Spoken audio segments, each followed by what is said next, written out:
السلام علیکم، میں ہوں خباب سجاد۔ مجھے آج علیہ الصلوۃ والسلام کی شہادت یاد آ رہی تھی، تو میں نے کہا کچھ تھوڑا سا بتاؤں دنیا کو کہ یہ اتنا بڑا نقصان ہے امت مسلمہ کا ہوا تھا، اور اس کو ہم بھول بیٹھے ہیں کہ اللہ کے رسول صلی اللہ علیہ وسلم نے آپ کے بارے میں جو کچھ کہا، اور جو کچھ آپ دیکھیں، سب سے پہلے اللہ کے رسول صلی اللہ علیہ وسلم نے فرمایا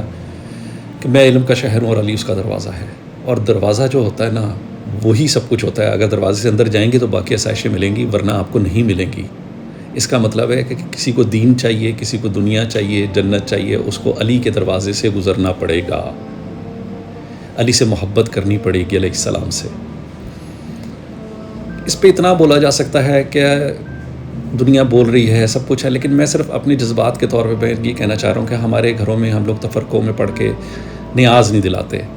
کوئی اس کو برا جانتا ہے، کوئی اچھا جانتا ہے۔ بہرحال میں اس کو کہتا ہوں کہ نیاز دلانی چاہیے، اس لیے دلانی چاہیے کہ ان کے وسیلے سے غریبوں کے پیٹ میں کھانا جائے گا، یا جو بھی چیزیں ہم لوگ بانٹیں گے، پہلی بات۔ دوسری بات، ان کے درجات بلند ہوں گے۔ جب ان کے درجات بلند ہوں گے، ویسے اللہ نے ان کے درجات بلند ہیں اور ہوتے رہیں گے روز محشر تک انشاءاللہ، تو اس کا ہمیں ہی بینیفٹ ملے گا، کیونکہ ہم دعوے دار بن جائیں گے حضرت علیہ السلام کی محبت کے۔ اور یہ ایک بہت بڑا دعویٰ ہے جو روز محشر بھی کام آئے گا، دنیا میں بھی کام آئے گا، اور دنیا سے اس ٹائم جو ہے نا ایک تفرقے میں یا کسی چیز میں پڑھ کے نہ ہو گئی ہے۔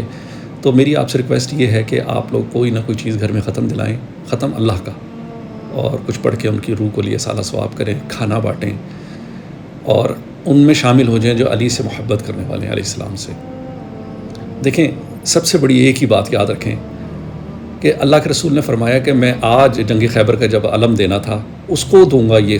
جھنڈا، یہ علم،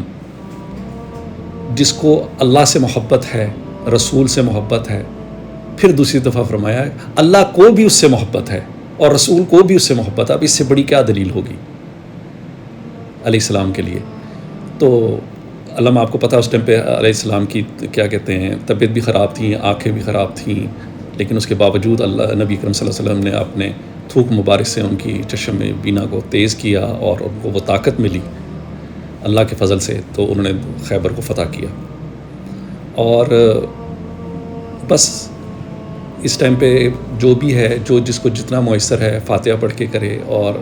سوگ کے طور پہ جسے کہتے ہیں نا، سوگ، یہ دن سوگ ہی ہے، کیونکہ اتنی بڑی ہستی ہم سے جدا ہو گئی، ہمارے دین سے جدا ہو گئی حالات کی وجہ سے، جو بھی اس ٹائم وہاں کے حالات تھے، تاریخ گواہ ہے، اس میں ہم نہیں جا سکتے۔ کسی نے پڑھنا ہے تو بخاری میں پڑھے، ترمذی میں پڑھے، کیا تھا کیا نہیں تھا۔